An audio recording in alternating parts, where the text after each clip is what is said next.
Friends, नमस्ते। स्वागत है आप सभी का हमारे यूट्यूब चैनल में। आज हम लोग देखेंगे मैथ्स का जो 10th क्लास का मैथ्स है उसका सेकेंड चैप्टर है वास्तविक संख्या। उसका दूसरा एक्सरसाइज जो है न्यू एडिशन बुक के अकॉर्डिंग। उसका पहला क्वेश्चन है कि सिद्ध कीजिए √5 एक अपरिमेय संख्या है। इसके एग्जाम्पल्स में भी दिए हुए हैं कि √3 एक अपरिमेय संख्या है, √2 एक अपरिमेय संख्या है। इसको सिद्ध करने के लिए बताया हुआ है, लेकिन मैं शॉर्ट फॉर्म में बताती हूँ कि √5 एक अपरिमेय संख्या कैसे सिद्ध करते हैं। तो √5 पहले तो ये जान लीजिए कि परिमेय संख्या क्या होता है, अपरिमेय संख्या क्या होता है। परिमेय संख्या वैसी संख्या होती है जिसे हम p/q के रूप में लिख सकते हैं, यानी कि अंश बाय हर के रूप में लिख सकते हैं। लेकिन जो उसका हर होगा, यानी कि जो नीचे वाला पार्ट होता है भिन्न का, वो 0 नहीं होना चाहिए। यानी कि p/q के रूप में लिख सकते हैं तो q 0 नहीं होना चाहिए। तो ये हमारा परिमेय संख्या हो गया। और अपरिमेय संख्या क्या हो गया, इसका जस्ट उल्टा, यानी कि उसको p/q के रूप में हम नहीं लिख सकते हैं। ठीक है, तो उसमें q डज नॉट, उसमें तो मतलब p/q के रूप में लिख ही नहीं सकते हैं। तो ये हो गया अपरिमेय संख्या। और परिमेय संख्या के लिए p/q के रूप में लिख सकते हैं, लेकिन q 0 नहीं होना चाहिए। ठीक है, तो यहाँ पे सिद्ध करना है क्या, √5 एक अपरिमेय संख्या है। तो पहले हम मान ही लेंगे कि √5 एक परिमेय संख्या है। ठीक है, इसको फिर हम गलत साबित कर देंगे तो हमारा वो अपरिमेय संख्या अपने आप सिद्ध हो जाएगा। ठीक है, तो पहले इसका सॉल्यूशन में हम क्या मानेंगे, माना कि √5 एक परिमेय संख्या है।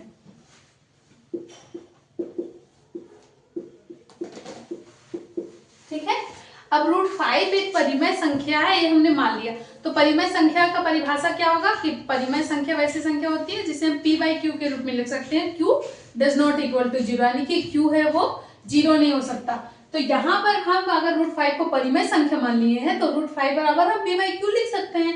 तो इसलिए हम क्या लिख सकते हैं कि √5 इज इक्वल टू p/q, जहां क्या है q 0 नहीं है। ठीक है, अब √5 बराबर p/q हो गया।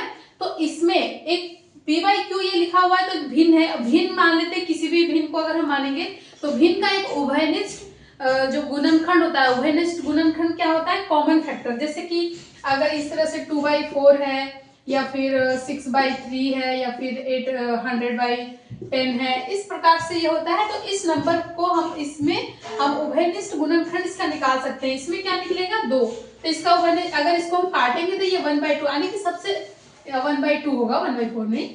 यानी कि हम इस जो भिन्न होता है उसको सबसे छोटे फॉर्म में हम तोड़ लेंगे, उसके बाद हम यहाँ पे आगे प्रोसेस करेंगे। तो यहाँ पे p/q हो सकता है कि एक उभयनिष्ठ गुणनखंड उसका हो, एक के अलावे।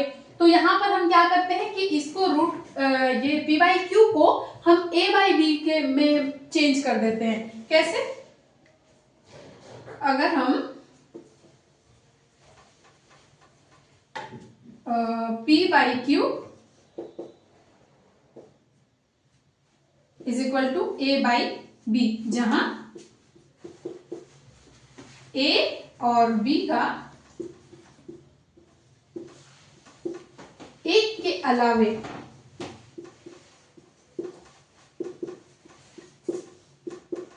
कोई उभयनिष्ठ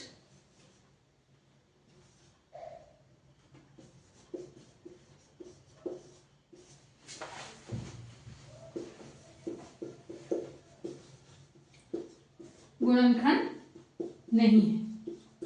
और a और b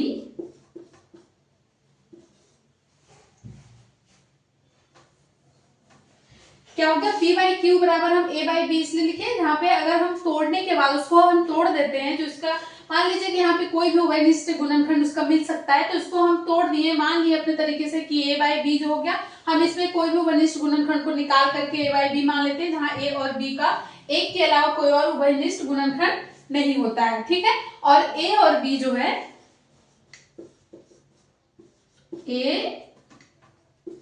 एंड b वो क्या है, एक सअभाज्य संख्या।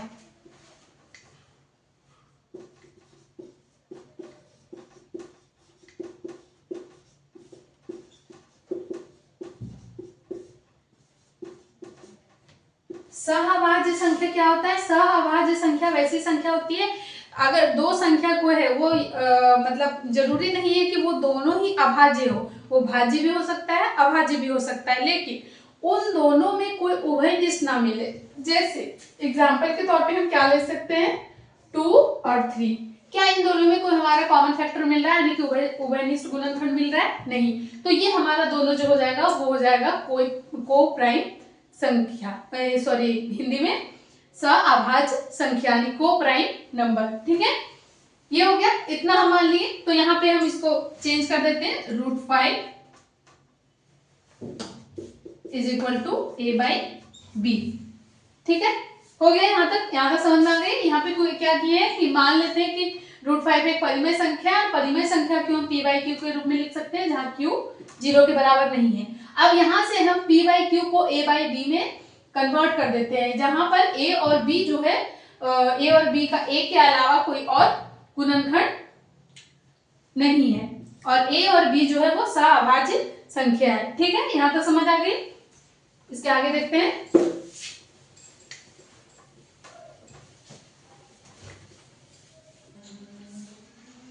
क्या माने थे, √5 बराबर हम a/b मान लिए। ठीक है, अब यहाँ पर हम क्या देखते हैं, अब दोनों को दोनों तरफ से हम स्क्वायर कर देते हैं। ठीक है, अपने से हम दोनों तरफ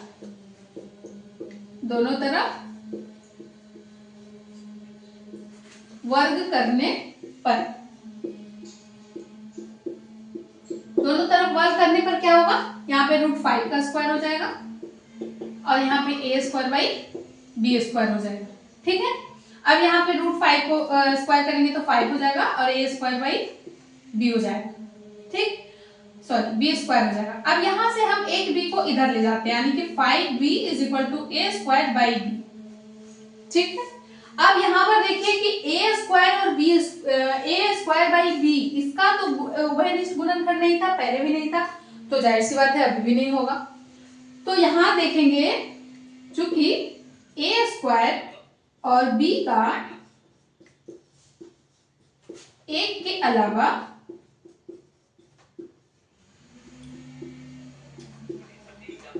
कोई उभयनिष्ठ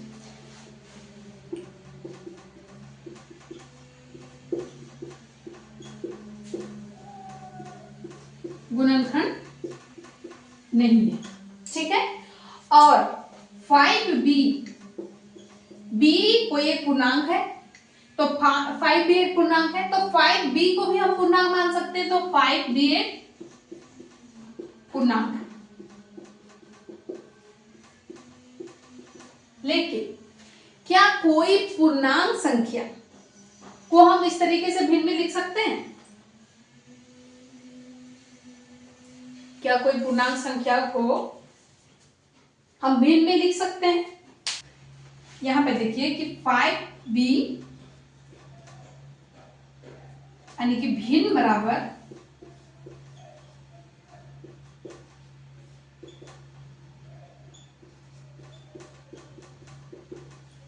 पूर्णांक नहीं हो सकता, क्योंकि ये b दिया हुआ है, ये भी कोई एक नंबर है और ये भी कोई एक नंबर है, ये भी कोई एक नंबर है, लेकिन यहाँ पे पहले बता दिया गया कि एक के अलावा कोई इसका उभयनिष्ठ गुणनखंड नहीं, यानी कि ये कोई एक नंबर हो सकता है। ठीक है, तो ये तो कोई एक नंबर है, मान लीजिए कुछ भी हो सकता है। अगर यहाँ 2/3 लगे तो यहाँ पे 4/3 हो जाएगा, तो ये 4/3 है और यहाँ पे 5 × समथिंग है, तो ये तो एक पूर्णांक है। पूर्णांक या भिन्न के बराबर नहीं हो सकता है, तो यहाँ पर हम मानेंगे कि 5b बराबर a²/b नहीं हो सकता है। ठीक है, अब इसके आगे हम क्या देखेंगे, यहाँ पर हम ये गलत आ गया, क्योंकि हम माने ही यहाँ पे क्या थे कि √5 एक परिमेय संख्या है। ठीक है, तो यहाँ पे क्या हो जाएगा, अतः हमारी जो मान्यता थी, हमारी मान्यता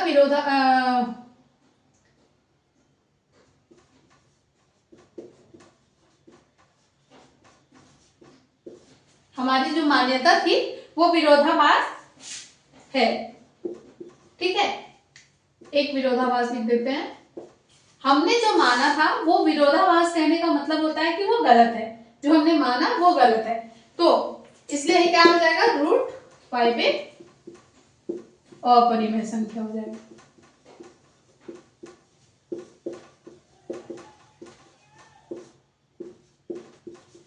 समझ में आ गई बात। करना कुछ नहीं है इसमें, पहले तो हम मान लेंगे कि वो एक परिमेय संख्या है। परिमेय संख्या होती क्या है, जिसे हम पी बाई क्यू के रूप में लिख सकते हैं। तो पी बाई क्यू के रूप में जैसे हम √5 को मान लेंगे कि वो पी बाई क्यू के रूप में लिखा हुआ है, ठीक है। उसके बाद हम उसका एक उसमें कोई भी उभयनिष्ठ गुणनखंड उसका नहीं होना चाहिए, एक के अलावा कोई भी उभयनिष्ठ गुणनखंड नहीं होना चाहिए। तो उसको हम किसी से डिवाइड करके उसको छोटा फॉर्म में कर देते हैं, ए बाई बी मान लेते हैं। अब ए बाई बी को यहाँ पे दोनों तरफ से वर्क कर देते हैं, वर्क करने के बाद हमारा ये प्राप्त होता है। अब यहाँ पर एक तरफ तो एक पूर्णांक है, दूसरी तरफ भिन्न है, ठीक है।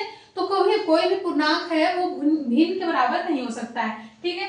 तो यहाँ पर हम ये इसलिए मिला क्योंकि हमने जो माना कि √5 एक परिमेय संख्या है, जबकि √5 एक अपरिमेय संख्या। ये हमें पता है, बट ये हमें सिद्ध करना है। तो यहाँ पर कुछ बातें याद रखनी है, याद रख करके हम इसको बना सकते हैं, आप अपने फॉर्म में बना सकते हैं। आपको बस थोड़ी सी हेल्प यहाँ से लेनी है, बाकी कुछ नहीं करना। इसके आगे और भी क्वेश्चन है, तो आप इसके आगे देखते हैं अगला क्वेश्चन क्या है, उसको मैं बताती हूँ, ठीक है।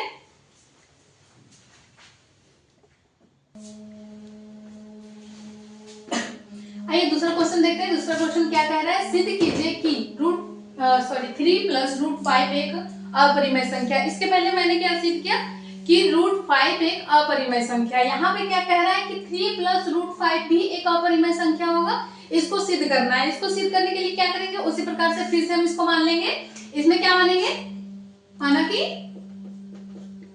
3 + 2√5 एक परिमेय संख्या है,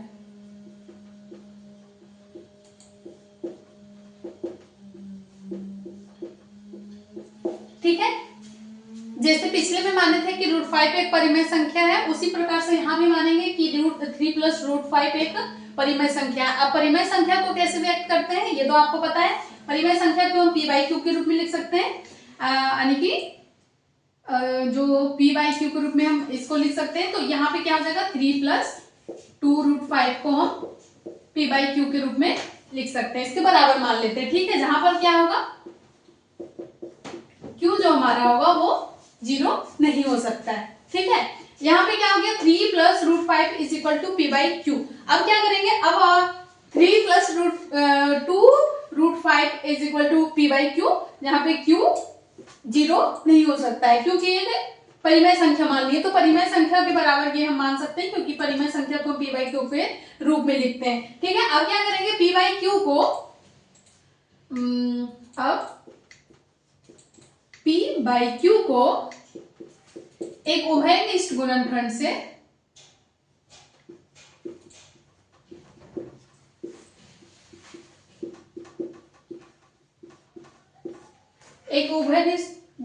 संख्या से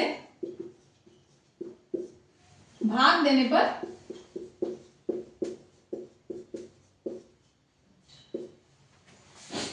a और b एक सअभाज्य संख्या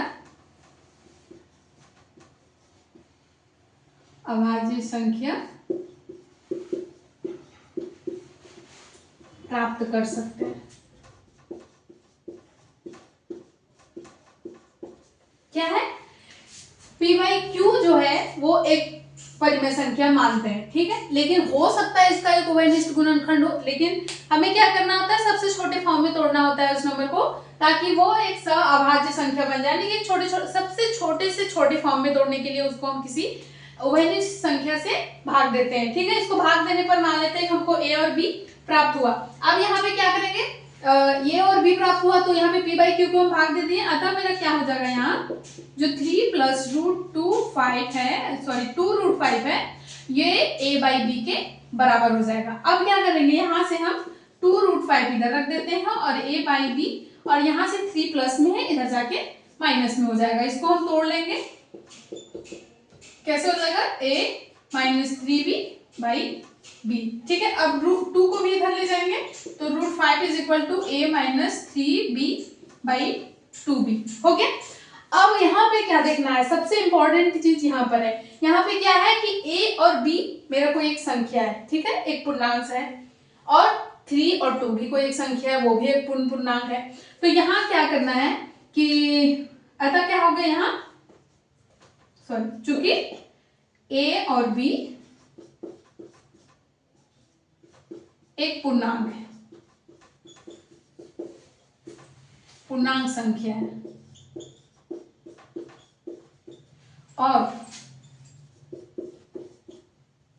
और क्या है, 2 और 3 भी पूर्णांक है।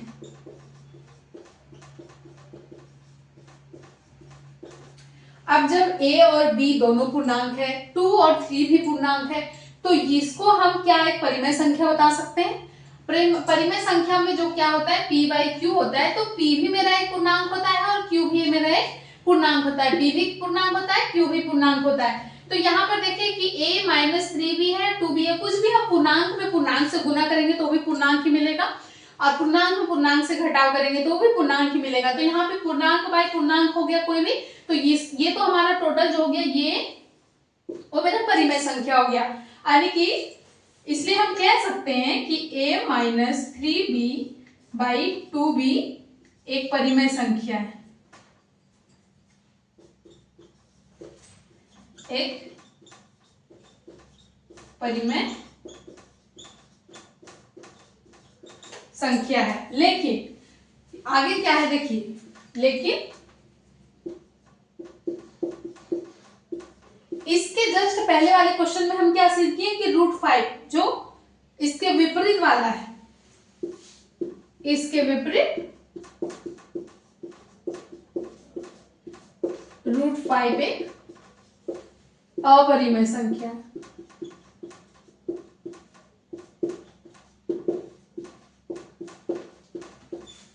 इसके पहले वाले क्वेश्चन में हमने क्या देखा कि √5 एक अपरिमेय संख्या है, लेकिन यहाँ पे ये तो परिमेय संख्या सिद्ध हो गया, ये अपरिमेय संख्या सिद्ध हो गया, तो क्या परिमेय के बराबर अपरिमेय हो सकता है? ऐसा तो हो नहीं सकता, तो ये तो हमारा गलत हो गया ना। तो यहां पर क्या हो गया, अतः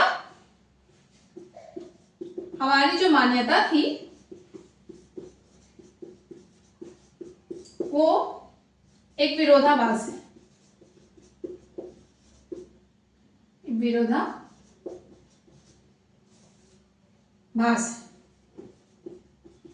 ठीक है, कि 3 प्लस √2√5 एक परिमेय संख्या है।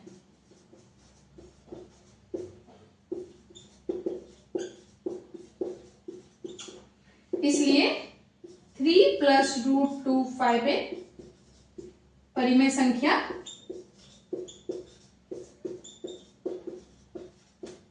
नहीं है।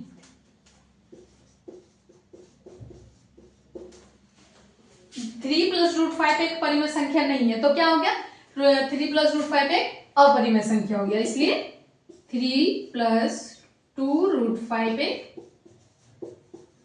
अपरिमेय